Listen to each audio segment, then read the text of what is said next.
So good morning once again, my dear girls. ഇപ്പോൾ നമ്മൾ respiration ആണ് ഡിസ്കസ് ചെയ്തുകൊണ്ടിരിക്കുന്നത്. ഇന്ന് നമ്മൾ നോക്കാൻ പോകുന്ന റെസ്പിറേഷൻ്റെ തന്നെ എക്സ്ചേഞ്ച് ഓഫ് ഗ്യാസസ് എന്ന പാർട്ടാണ് നമ്മൾ ഇന്ന് നോക്കാൻ പോകുന്നത്. ഓക്കെ, ഈ ഫിഗർ കൂടാണ്ട് എക്സ്പ്ലെയിൻ ചെയ്യുന്നത് ഡിഫിക്കൾട്ട് ആയതുകൊണ്ടാണ് ഈ ഫിഗർ ഫോക്കസ് ചെയ്ത് മിസ് പറയുന്നത്. ഓക്കെ, സോ ഗ്യാസ് എക്സ്ചേഞ്ചിൻ്റെ മെയിൻ സൈറ്റ് എന്ന് പറയുന്നത് നമ്മുടെ ബോഡിയിൽ എവിടെ വെച്ചാണ് ഗ്യാസ് എക്സ്ചേഞ്ച് നടക്കുന്നത്? യെസ്, അതിൻ്റെ മെയിൻ ഏരിയ എന്ന് പറയുന്നത് walls of the alveoli. Alveoli ഏത് ഓർഗൻ്റെ ഭാഗമാണ്? ലങ്സിൻ്റെ. ഓക്കെ, ലങ്സിൻ്റെ lungs is made up of small sac-like structures called alveoli. അപ്പോൾ ഈ ആൽവിയോളൈയിൽ വെച്ചിട്ടാണ് ഗ്യാസ് എക്സ്ചേഞ്ച് നടക്കുന്നത്, അല്ലേ? ഓക്സിജനെ ആൽവിയോളൈയിലുള്ള ഓക്സിജനെ ആൽവിയോളൈയിൽ നിന്ന് ബ്ലഡ് വെസൽസിലേക്ക് ഡിഫ്യൂസ് ചെയ്ത് കൊടുക്കുന്നു. അതുപോലെ ആ പറഞ്ഞ ബ്ലഡ് വെസൽസിൽ, ഈ ആൽവിയോളൈലിന് ചുറ്റും ബ്ലഡ് വെസൽസാണ് കാണുന്നത്. പൊതിഞ്ഞ് ബ്ലഡ് വെസൽസ് ഉണ്ടാവും. ആ ബ്ലഡ് വെസൽസിൽ ഇരിക്കുന്ന കാർബൺ ഡൈ ഓക്സൈഡിനെ തിരിച്ച് ആൽവിയോളൈയിലേക്ക് ഇട്ട് കൊടുക്കുന്നു. ആ ആൽവിയോളൈയിൽ ഇപ്പോൾ കിട്ടിയേക്കുന്ന കാർബൺ ഡൈ ഓക്സൈഡിനെ പുറത്തേക്ക് തള്ളുന്നു. എക്സലേഷൻ വഴി പുറത്തേക്ക് തള്ളുന്നു. ഇനി എങ്ങനെയാണ് ഈ പറഞ്ഞ ഡിഫ്യൂഷൻ നടക്കുന്നത് എന്നാണ് നമ്മൾ ഇപ്പോൾ നോക്കാൻ ശ്രമിക്കുന്നത്. അപ്പോൾ ഇതിനെ കൺട്രോൾ ചെയ്യുന്ന ഈ ഡിഫ്യൂഷൻ, ഈ ഗ്യാസിൻ്റെ മൂവ്മെൻറ്റ്, ഓക്സിജൻ്റെ movement into the blood vessels from the alveoli and movement of carbon dioxide from the blood vessels into the alveoli നടക്കുന്നത്. It is controlled by the difference in partial pressure. ഈ ഗ്യാസുകളുടെ partial pressure എന്ന് പറഞ്ഞ ഒരു പ്രോപ്പർട്ടിയാണ് ഈ movement, diffusion മൂവ്മെൻറ്റിനെ control ചെയ്യണേ. Now what is partial pressure? Partial pressure വേറെ ഒന്നുമല്ല, എപ്പോഴും നമ്മളൊരു അറ്റ്മോസ്ഫിയർ എടുത്ത് നോക്കിയാൽ, അല്ലേ, നമ്മൾ എയറിനെ പിടിക്കാൻ നോക്കിയാൽ അതിൻ്റെ അകത്ത് ഒരു ഗ്യാസ് മാത്രം ആയിട്ടാണോ കാണുന്നത്? ഇല്ല, it's a mixture of gases, അല്ലേ? അപ്പോൾ ഓരോ ഗ്യാസും ഓരോ ഗ്യാസും ഇൻഡിവിജ്വലി എക്സേർട്ട് ചെയ്യുന്ന പ്രഷറിനാണ് partial pressure of that particular gas എന്ന് പറയുന്നത്. ഇപ്പോൾ ഓക്സിജൻ്റെ പാർഷ്യൽ പ്രഷർ ഞാൻ 40 എന്ന് പറയുകയാണെങ്കിൽ ഒരു മിക്സ്ചർ ഓഫ് ഗ്യാസസിൽ, അതിൻ്റെ അകത്ത് മിക്സ്ചർ ഓഫ് ഗ്യാസസ് എന്ന് പറഞ്ഞാൽ അതിൻ്റെ അകത്ത് കാർബൺ ഡൈ ഓക്സൈഡ് കാണാം, ഈ പറഞ്ഞ ഓക്സിജൻ ഉണ്ട്, കാർബൺ ഡൈ ഓക്സൈഡ് ഉണ്ട്, നൈട്രജൻ ഉണ്ട്, വാട്ടർ വേപ്പർ ഉണ്ട്, പല ഗ്യാസസും ഉണ്ടാവും. ആ ഗ്യാസസിൽ എല്ലാം കൂടി ഓക്സിജൻ എക്സേർട്ട് ചെയ്യുന്ന ഒരു പ്രഷർ 40 mmHg ആണ് എന്നാണ് അർത്ഥമാക്കുന്നത്. Okay, partial pressure of a particular gas എന്ന് വെച്ചാൽ it means the pressure exerted by one particular gas among a mixture of gases. അപ്പം അത് ആ ഗ്യാസ്, ഈ പാർഷ്യൽ പ്രഷർ ഏത് ഗ്യാസിൻ്റെ കാര്യമാണോ നമ്മൾ അവിടെ എടുത്തു പറയുന്നത്, അതിൻ്റെ കോൺസെൻട്രേഷൻ അനുസരിച്ചിരിക്കും, അല്ലേ? ആ മിക്സ്ചറിൽ ഈ പറഞ്ഞ ഓക്സിജനാണ് ഞാൻ പാർഷ്യൽ പ്രഷർ എടുത്ത് പറയണമെങ്കിൽ ഓക്സിജൻ്റെ കോൺസെൻട്രേഷൻ കൂടുതലാണെങ്കിൽ ഓക്സിജൻ്റെ പാർഷ്യൽ പ്രഷർ കൂടുതലായിരിക്കും, അല്ലേ? അത് എക്സേർട്ട് ചെയ്യുന്ന പ്രഷർ കൂടുതലായിരിക്കണ്ടേ സ്വാഭാവികമായിട്ടും. അപ്പോൾ it is directly proportional to the concentration of that particular gas. Okay, അപ്പോൾ അത് പാർഷ്യൽ പ്രഷർ എന്താണെന്ന് മനസ്സിലായി എന്ന് വിചാരിക്കുന്നു.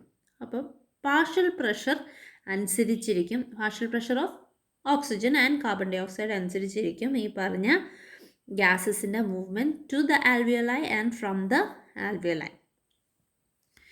ഇനി സാധാരണഗതിയിൽ partial pressure of oxygen in the alveolar air is about 100 mmHg. ഇവിടെ ഡിനോട്ട് ചെയ്തേക്കുന്ന കണ്ടോ? This shows the uptake of oxygen by the pulmonary capillary blood. Oxygen ബ്ലഡിലേക്ക് കയറുന്നതാണ്, ആ എക്സ്ചേഞ്ച് ആണ് ഇവിടെ കാണിച്ചേക്കുന്നത്. ഓക്കെ, ആൽവിയോളൈ അല്ലെങ്കിൽ ലങ്സിൽ നിന്ന് ബ്ലഡ് വെസൽസിലേക്ക് ഓക്സിജൻ ഡിഫ്യൂസ് ചെയ്ത് കയറുന്നതാണ് കാണിക്കുന്നത്. അപ്പോൾ ആ സമയത്ത് ആൽവിയോളൈയിലെ പാർഷ്യൽ പ്രഷർ ഓഫ് ഓക്സിജൻ, എവിടെ ഓക്സിജൻ കൂടുതലുള്ളത്? ലങ്സിലാണ് ഓക്സിജൻ കൂടുതലുള്ളത് അല്ലേ. ബ്ലഡിൽ അല്ലെങ്കിൽ ബ്ലഡ് വെസൽസിൽ ഓക്സിജൻ്റെ അളവ് കുറവാണ്. അപ്പം പമ്പിങ് എവിടെ നിന്ന് എങ്ങോട്ടാണ് നടക്കുന്നത്, ഡിഫ്യൂഷൻ എവിടെ നിന്ന് എങ്ങോട്ടാണ് നടക്കുന്നത്, ഓക്സിജൻ റിച്ച് ആയിട്ടുള്ള ആൽവിയോലയിൽ നിന്ന് ബ്ലഡ് വെസലിലേക്കാണ് ഡിഫ്യൂഷൻ നടക്കുന്നത്. അതിനുള്ള കാരണം എന്താ, ആൽവിയോലയിൽ പാർഷ്യൽ പ്രഷർ ഓഫ് ഓക്സിജൻ 100 അല്ലെങ്കിൽ അതിൽ കൂടുതലാണ് അവിടെ ഉള്ള പാർഷ്യൽ പ്രഷർ ഓഫ് ഓക്സിജൻ എന്ന് പറഞ്ഞാൽ. ഇവിടെയോ 40 റേഞ്ചിൽ കിടക്കുക, കണ്ടോ, 40 mmHg കിടക്കുക. അപ്പോൾ high pressure to low pressure movement നടക്കുന്നു. ഇവിടെ മാക്സിമം ഓക്സിജൻ കയറുന്നു. ഓക്കെ, തിരിച്ച് കാർബൺ ഡൈ ഓക്സൈഡ് അവസ്ഥയൊന്ന് നോക്കിക്കേ. തിരിച്ച് ഇവിടെ ആൽവിയോലയിൽ ഓക്സിജൻ ആയിരുന്നു കൂടുതൽ അല്ലേ, ഇവിടെ കാർബൺ ഡൈ ഓക്സൈഡിൻ്റെ അളവ് കുറവാണ് compare to the blood vessels. ഇവിടെ എന്തോരം കാർബൺ ഡൈ ഓക്സൈഡാണ് കാണിച്ചേക്കുന്നത്, 40 mmHg ആണെങ്കിൽ ഇവിടെ 45 mmHg ആണ്. അത് എക്സ്ട്രാ ഉള്ളത് എവിടെയാണോ അവിടെ നിന്ന് ഹൈ പ്രഷറിൽ നിന്ന് ലോ പ്രഷറിലേക്ക് ഫ്ലോ നടക്കുന്നു അണ്ടിൽ ബോത്ത് ടാലീസ് അപ്പ്. അത് അങ്ങനെയാണ് കാർബൺ ഡൈ ഓക്സൈഡ് ബ്ലഡ് വെസൽസിൽ നിന്ന് ആൽവിയോലയിലേക്ക് എക്സ്ചേഞ്ച് ചെയ്യപ്പെടുന്നത്. ഓക്കെ, രണ്ട് എക്സ്ചേഞ്ച് എങ്ങനെയാണ് നടക്കുന്നതെന്ന് മനസ്സിലായെന്ന് വിചാരിക്കുന്നു. നൗ ഈ എക്സ്ചേഞ്ച് നടക്കാനായിട്ടൊരു സർഫസ് വേണം അല്ലേ. ആ സർഫസ് പ്രൊവൈഡ് ചെയ്യുകയാണ് ലങ്സ് ചെയ്യുന്നത്. ലങ്സ് എന്ന് പറയുന്നത് we know it is made up of small sac like കുഞ്ഞു തിൻ വോൾഡ് ആയിട്ടുള്ള ആൽവിയോലൈ ആണ്. ഈ ലങ്സ് ആൽവിയോലൈ ചേർന്നാണ് ലങ്സ് എന്ന് പറഞ്ഞ് സ്ട്രക്ചർ ഉണ്ടാക്കിയേക്കുന്നതെന്ന് പറഞ്ഞു. ഈ ആൽവിയോലൈ എന്തുകൊണ്ടാണ് കുഞ്ഞു സാക്ക് ലൈക്ക് സ്ട്രക്ചേഴ്സായി മാറിയേക്കണേന്ന് വെച്ചാൽ it is to maximise the area of ഈ പറഞ്ഞ എക്സ്ചേഞ്ചിൻ്റെ സർഫസ് ഏരിയ കൂട്ടാനാണ് കുഞ്ഞു സ്ട്രക്ചേഴ്സായി മാറിയേക്കുന്നത്. ലങ്സിനെ മൊത്തത്തിലെടുത്താൽ ലങ്സിൻ്റെ മൊത്തം വോളിയം വെറും 4 ലിറ്റർ മാത്രമാണ് എൻ്റെ മൊത്തം വോളിയം എന്നതുള്ളൂ. പക്ഷേ ഓരോരോ ആൽവിയോലൈൻ്റെയും വിസ്തീർണം നമ്മൾ എടുക്കുമ്പോഴത്തേക്കും, സർക്കംഫറൻസ് കൂട്ടിയെടുക്കുമ്പോഴത്തേക്കും, ഏരിയ കൂട്ടിയെടുക്കുമ്പോഴത്തേക്കും അത് 85 മീറ്റർ സ്ക്വയറോളം ഉണ്ട്. 85 മീറ്റർ സ്ക്വയറോളം ഉണ്ട്. അപ്പം അത്രയധികം ഗ്യാസ് എക്സ്ചേഞ്ച് അത് ഫെസിലിറ്റേറ്റ് ചെയ്യാൻ വേണ്ടിയാണ് ഈ കുഞ്ഞു സാക്ക് ലൈക്ക് സ്ട്രക്ചേഴ്സ് വെച്ച് ലങ്സിനെ ഉണ്ടാക്കിയേക്കുന്നത്. പിന്നെ ഈ പറഞ്ഞ എക്സ്ചേഞ്ച് അതിൻ്റെ റേറ്റ് എന്ന് പറഞ്ഞാൽ, അല്ലെങ്കിൽ ആ എക്സ്ചേഞ്ച് ചെയ്യപ്പെടുന്നത് ഈ മെംബ്രെയിൻ, ഇപ്പം ആൽവിയോലൈൻ്റെ മെംബ്രെയിന് കട്ടി കൂടുതലാണെങ്കിൽ എക്സ്ചേഞ്ച് നല്ലോണം നടക്കുമോ അതോ മോശമായിട്ട് നടക്കുമോ? ഡെഫിനറ്റ്ലി നല്ല രീതിയിൽ എക്സ്ചേഞ്ച് നടക്കില്ല അല്ലേ. കട്ടി കൂടുന്നതനുസരിച്ച് എക്സ്ചേഞ്ച് അല്ലെങ്കിൽ ഡിഫ്യൂഷൻ്റെ റേറ്റ് കുറഞ്ഞുകൊണ്ട് ഇരിക്കും. അതുകൊണ്ടാണ് നമ്മുടെ ആൽവിയോലൈ, ലങ്സ് ഫോം ചെയ്തേക്കുന്ന ആൽവിയോലൈ എന്ന് പറഞ്ഞ structures, they are very very very thin walled structures. Okay,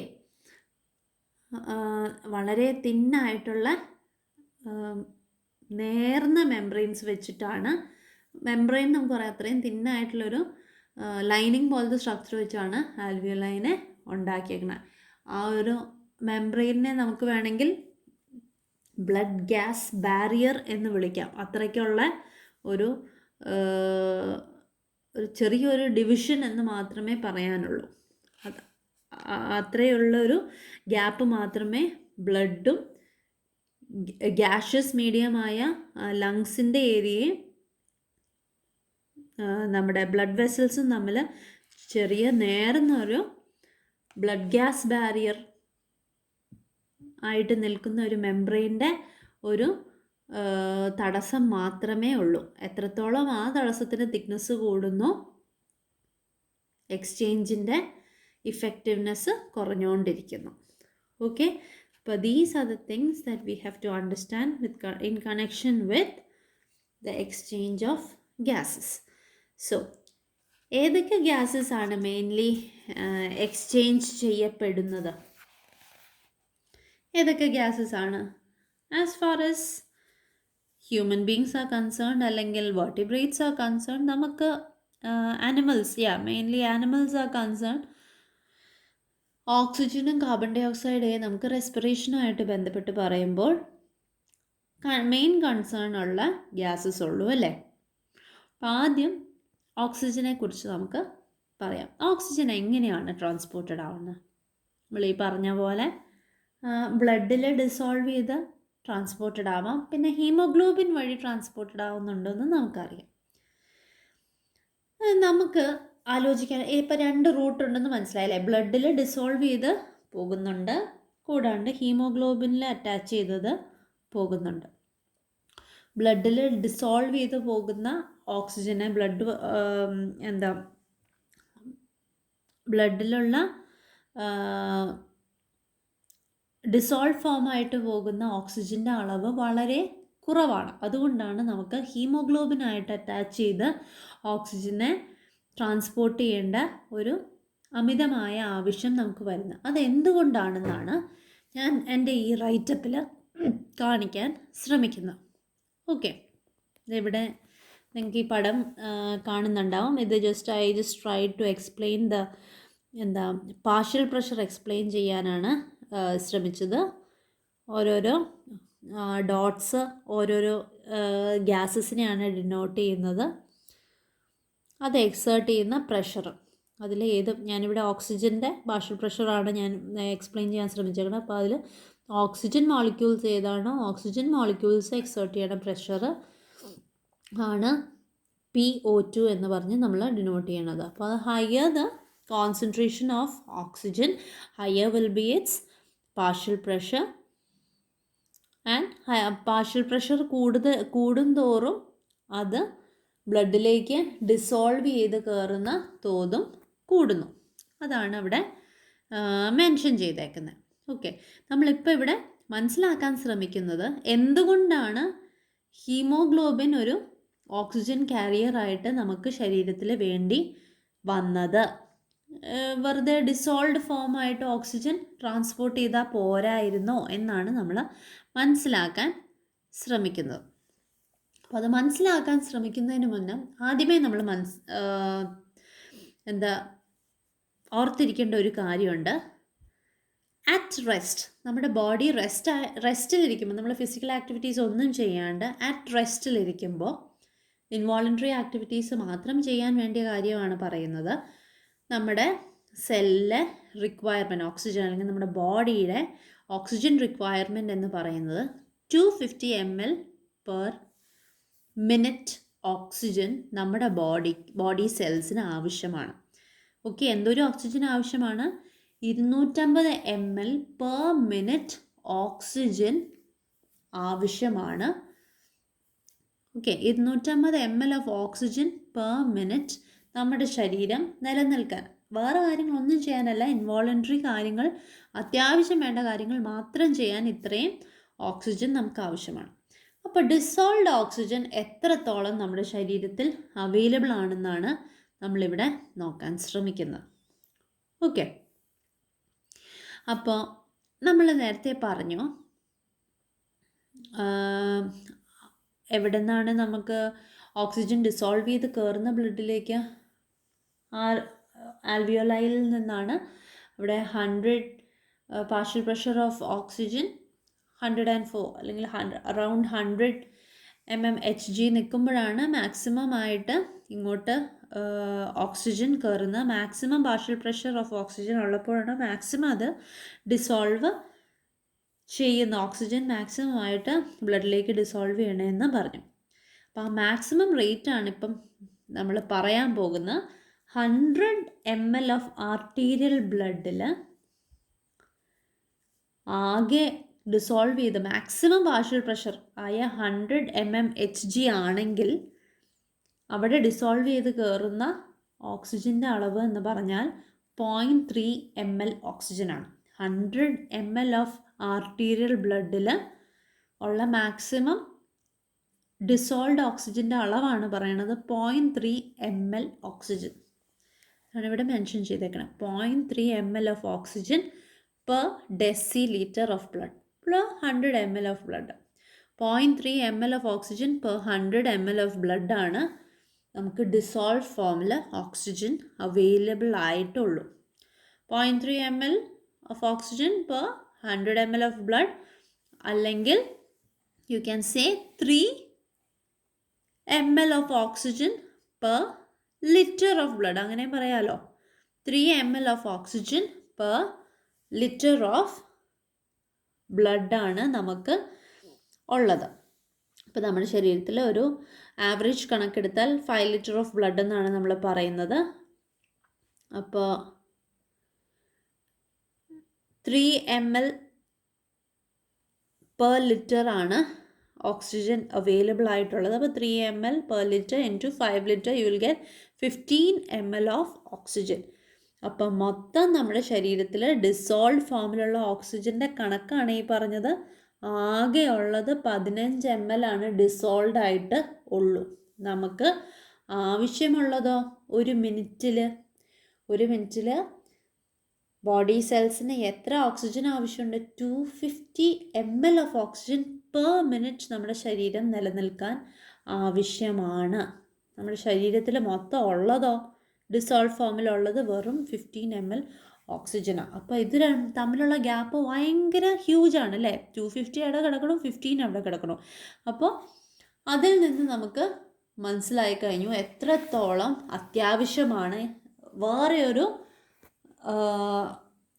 ഫോമിൽ കൂടി ഓക്സിജൻ ശരീരത്തിൽ അവൈലബിൾ ആക്കേണ്ടത് ഒത്തിരി ആവശ്യമാണെന്ന് ഇപ്പം നമുക്ക് മനസ്സിലായി. അപ്പോൾ വേറെ ഏത് ഫോമിലാണ് നമുക്ക് ഓക്സിജൻ നമ്മുടെ ശരീരത്തിൽ അവൈലബിൾ ആകുന്നത്?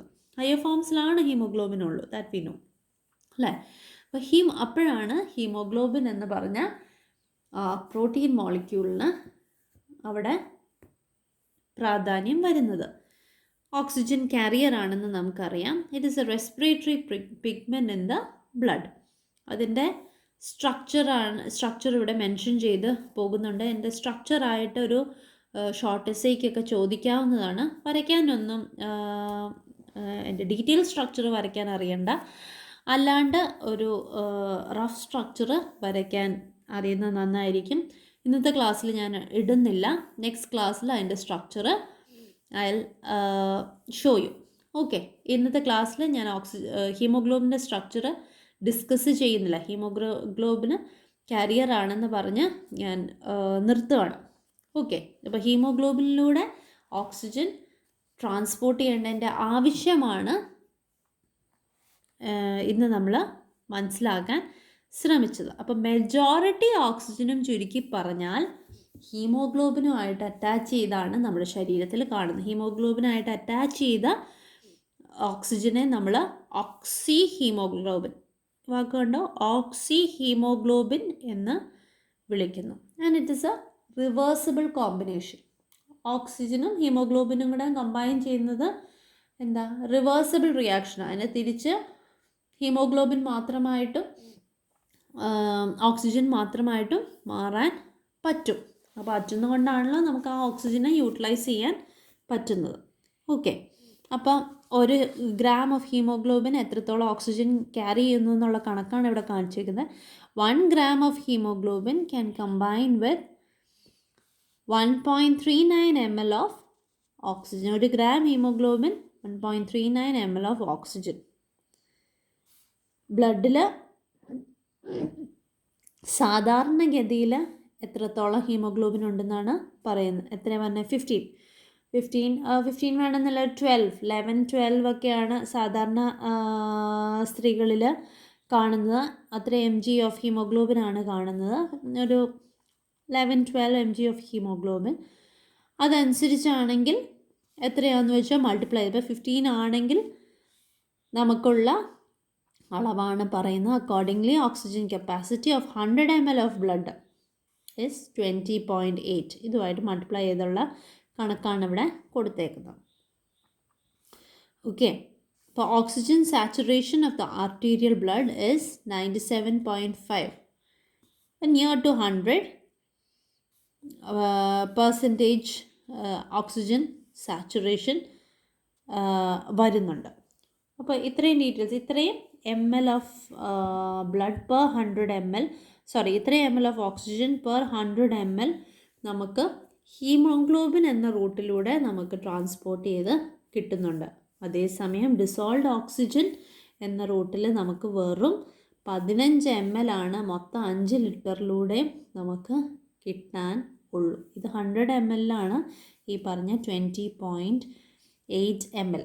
ഇപ്പം ഇവിടെ 15 എന്നുള്ളത് 12 ആണെങ്കിൽ അതനുസരിച്ച് ഇവിടെ മാറ്റങ്ങൾ വരും. ഓക്കെ, അപ്പോൾ എത്രത്തോളം അധികം ഹീമോഗ്ലോബിനിലൂടെ ഓക്സിജൻ്റെ ട്രാൻസ്പോർട്ട് നടക്കുന്നുണ്ടെന്ന് ഒരു ധാരണയായി കാണുമെന്ന് വിചാരിക്കുന്നു.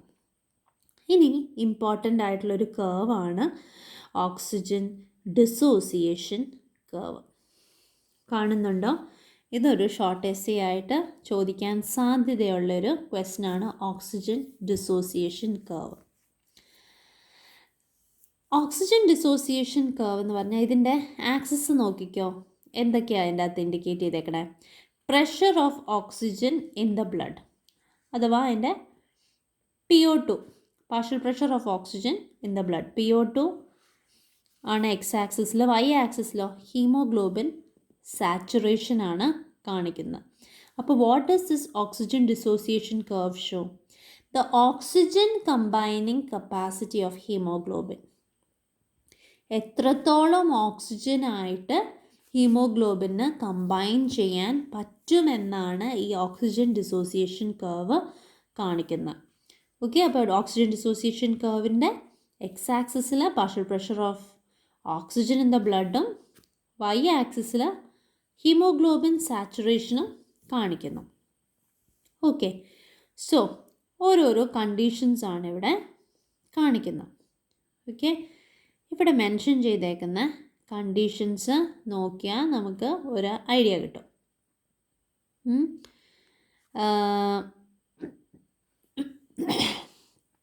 Excuse me. Increased carbon dioxide, ഈ ഇൻഡിക്കേറ്റ് ചെയ്തേക്കുന്ന കേർവില്ലേ, സ്മൂത്ത് ഡോട്ടഡ് ലൈൻ അല്ല, അല്ലാണ്ടുള്ള സ്മൂത്ത് ലൈൻ കൊടുത്തിട്ടില്ലേ, സ്മൂത്ത് ആയിട്ടുള്ള ആ കേർവ്, അതാണ് ആക്ച്വൽ കേർവ് എന്ന് പറയുന്നത്. ആ കേർവിൽ നിന്ന് റൈറ്റിട്ടോ ലെഫ്റ്റിട്ടോ മാറിയാൽ എന്ത് സംഭവിക്കുന്നു എന്നാണ് നമ്മൾ മനസ്സിലാക്കാൻ ശ്രമിക്കുന്നത്. ഈ കൊടുത്തേക്കുന്ന സ്മൂത്ത് ലൈനിൻ്റെ റൈറ്റിലേക്ക് മൂവ് ചെയ്താൽ, ആ കണ്ടീഷനാണ് ഇവിടെ കൊടുത്തേക്കുന്നത്. When it shifts to the right, എപ്പോഴൊക്കെ റൈറ്റിലേക്ക് മാറാം, എപ്പോഴൊക്കെ റൈറ്റിലേക്ക് മാറാം എന്ന കണ്ടീഷൻസാണ് കൊടുത്തേക്കുന്നത്. റൈറ്റിലേക്ക് മാറിയാൽ അതിൻ്റെ അർത്ഥം എന്താണ്? Oxygen combining capacity of the haemoglobin decreases. റൈറ്റിലേക്കാണ് ഈ കേർവ് മാറിയേക്കണമെങ്കിൽ അതിൻ്റെ അർത്ഥം ഓക്സിജൻ കമ്പൈനിങ് കപ്പാസിറ്റി, ഹീമോഗ്ലോബിൻ്റെ ഓക്സിജൻ കമ്പൈനിങ് കപ്പാസിറ്റി കുറഞ്ഞു എന്ന് അർത്ഥം. അതേസമയം ലെഫ്റ്റിലേക്കാണ് ഈ കേർവ് ഷിഫ്റ്റ് ചെയ്തേക്കണമെങ്കിലോ oxygen combining capacity of haemoglobin has increased എന്ന് അർത്ഥം.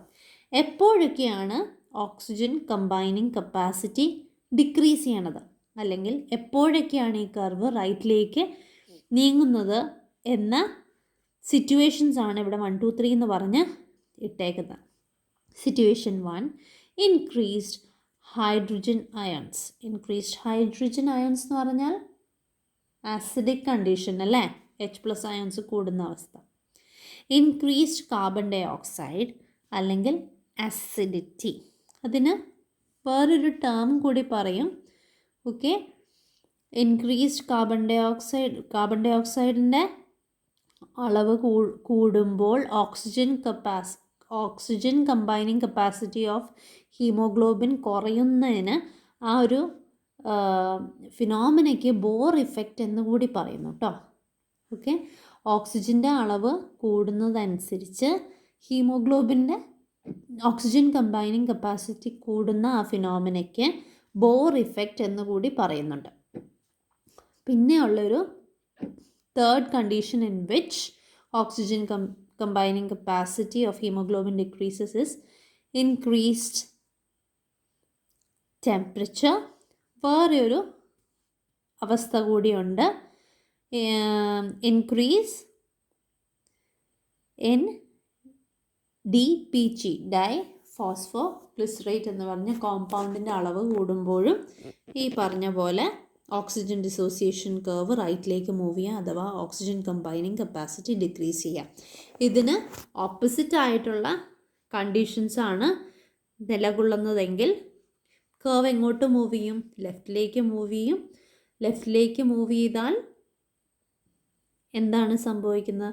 ഓക്സിജൻ കമ്പൈനിങ് കപ്പാസിറ്റി കൂടുന്നു. ഹീമോഗ്ലോബിൻ്റെ ഓക്സിജനുമായിട്ട് കമ്പൈൻ ചെയ്യാനുള്ള കപ്പാസിറ്റി കൂടുന്നു. അപ്പോൾ ഇൻക്രീസ്ഡ് കാർബൺ ഡൈ ഓക്സൈഡിൻ്റെ അളവ് കൂടുമ്പോൾ ഓക്സിജനുമായിട്ട് ഹീമോഗ്ലോബിന് ബൈൻഡ് ചെയ്തിരിക്കാൻ പറ്റുമോ പറ്റത്തില്ലയോ? ഹീമോഗ്ലോബിനുമായിട്ട് ഓക്സിജനെ ബൈൻഡ് ചെയ്യാനുള്ള കഴിവ് കുറഞ്ഞ് വരുന്നു. ആ ഇഫക്റ്റിനാണ് ബോർ ഇഫക്റ്റ് എന്ന് പറയുന്നത്. അപ്പോൾ അതിൻ്റെ തിരിച്ചുള്ള ഫിനോമിനയ്ക്ക് നമ്മൾ റിവേഴ്സ് ബോർ ഇഫക്റ്റ് എന്ന് പറയുന്നു.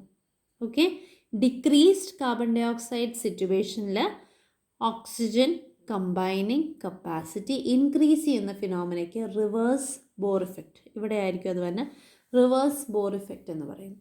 ഈ ബോർ ഇഫക്റ്റും റിവേഴ്സ് ബോർ ഇഫക്റ്റും നടക്കുന്നത് കൊണ്ടാണ് ഓക്സിജൻ്റെ loading and unloading in cells നടക്കുന്നത്. ഓക്കെ, ഇപ്പോൾ ബ്ലഡിൽ ആണ് ഹീമോഗ്ലോബിൻ കാണുന്നത് അല്ലേ? അപ്പോൾ ഹീമോഗ്ലോബിനുമായിട്ട് അറ്റാച്ച് ചെയ്ത ഓക്സിജൻ ഇങ്ങനെ ട്രാവൽ ചെയ്ത് പോവുകയാണ്. അപ്പോൾ സെൽസിൽ ഈ പറഞ്ഞ ഓക്സിജനെ നമ്മൾ എത്തിക്കണ്ടേ? അപ്പോൾ എവിടെയാണ് ഇങ്ങനെ ട്രാവൽ ചെയ്ത് പോകുമ്പോൾ എവിടെയാണ് ഓക്സിജൻ്റെ അളവ് കൂടുതലുള്ളത്? ഹീമോഗ്ലോബിൻ്റെ കയ്യിലല്ലേ ഓക്സിജൻ ഇരിക്കണം. അപ്പോൾ ഹീമോഗ്ലോബിൻ്റെ കയ്യിലുള്ള ഹീമോഗ്ലോബിൻ ഇപ്പോൾ സാച്ചുറേറ്റഡ് ആയിട്ടിരിക്കുവാണ് അല്ലേ? ഹീമോഗ്ലോബിൻ സാച്ചുറേഷൻ മാക്സിമത്തിൽ ഇരിക്കുന്ന അവസ്ഥയിലാണ് അതിങ്ങനെ ട്രാവൽ ചെയ്ത് ഹീമോഗ്ലോബിൻ ഓക്സിജനെ കൊണ്ട് ട്രാവൽ ചെയ്ത് പോവുകയാണ്. അപ്പോൾ അത് സെൽസിലൂടെ പാസ് ചെയ്യുന്നു. അപ്പോൾ സെൽസിലെത്തുമ്പോഴത്തേക്കും സെൽസിൽ ഹീമോഗ്ലോബിൻ എത്തിയപ്പോഴത്തേക്കും സെൽസിൽ എന്താണ് കാർബൺ ഡൈ ഓക്സൈഡിൻ്റെ അളവ്, അവിടെ മെറ്റബോളിസം നടന്നുകൊണ്ടിരിക്കുകയാണെങ്കിൽ ഡെഫിനറ്റ്ലി ബ്രേക്ക് ഡൗൺ നടന്നുകൊണ്ടിരിക്കുകയാണെങ്കിൽ ഡെഫിനറ്റ്ലി അതിൻ്റെ ബൈ പ്രൊഡക്റ്റായ കാർബൺ ഡൈ ഓക്സൈഡ് അവിടെ ഉണ്ടാവും. കാർബൺ ഡൈ ഓക്സൈഡിൻ്റെ അളവ് കൂടുതൽ കാണുമ്പോൾ ഇൻക്രീസ്ഡ് കാർബൺ ഡൈ ഓക്സൈഡിൻ്റെ അളവ് കൂടുതൽ കാണുമ്പോഴത്തേക്കും എന്താ പറ്റുന്നത്? ഹീമോഗ്ലോബിന് ഓക്സിജനെ പിന്നെ അധികം നേരം പിടിച്ചു വെച്ചുകൊണ്ടിരിക്കാൻ കഴിവുണ്ടാവില്ല. അതിൻ്റെ കഴിവ് പതിയെ നഷ്ടപ്പെടാൻ തുടങ്ങും. ഹീമോഗ്ലോബിൻ കയ്യിലുള്ള ഓക്സിജനെ ആ സെല്ലിലേക്ക് ഇട്ടങ്ങ് കൊടുത്തിട്ട് നീങ്ങുന്നു. മനസ്സിലായോ? അപ്പോൾ ആ സെല്ലിന് ആവശ്യമായ ഓക്സിജൻ കിട്ടിയില്ലേ? അങ്ങനെ അൺലോഡിങ് ഓഫ് ഓക്സിജൻ സംഭവിക്കുന്നു. ഓക്കെ, ഇനി ലോഡിങ് ഓഫ് ഓക്സിജൻ എവിടെയാണ് സംഭവിക്കേണ്ടത്? ഇങ്ങനെ ഫ്രീ ആയിട്ടുള്ള ഹീമോഗ്ലോബിൻ ആ സെല്ലിലൂടെ കറങ്ങി, ആ സെല്ലിൽ കയ്യിലുണ്ടായിരുന്ന ഓക്സിജനൊക്കെ കൊടുത്തല്ലോ. അപ്പോൾ ഇനി ഓക്സിജൻ ഒന്നും ഇല്ലാത്ത ഹീമോഗ്ലോബിൻ കറങ്ങി ലങ്സിൻ്റെ അവിടെ എത്തുന്നു. ലങ്സിൻ്റെ അവിടെ എത്തുമ്പോഴത്തേക്കും അവിടെ എന്താ അവസ്ഥ? അവിടെ റിവേഴ്സ് ബോർ ഇഫക്റ്റാണ് നടക്കുന്നത് അല്ലേ? അവിടെ ഡിക്രീസ്ഡ് കാർബൺ ഡൈ ഓക്സൈഡിൻ്റെ അളവാണ് ഉണ്ടാവുന്നത്. അപ്പോൾ വാട്ട് ഈസ് ഹാപ്പനിങ്? അവിടെ loading of oxygen to the haemoglobin molecule നടക്കുന്നു. അങ്ങനെ it becomes filled with oxygen, oxyhaemoglobin ആയി മാറുന്നു. അങ്ങനെ ഈ ബോർ ഇഫക്റ്റും റിവേഴ്സ് ബോർ ഇഫക്റ്റും നടക്കുന്നതുകൊണ്ടാണ് loading and unloading of oxygen molecule സംഭവിക്കുന്നത്. Hope this is also clear. So today we discussed exchange of gases. അതിൽ എക്സ്ചേഞ്ച് എവിടെയാണ് നടക്കണതെന്നും പറഞ്ഞു. ട്രാൻസ്പോർട്ട് ഓഫ് ഗ്യാസസിൽ ഓക്സിജൻ ട്രാൻസ്പോർട്ടിൻ്റെ 2 റൂട്ടും നമ്മൾ നോക്കി. Thank U.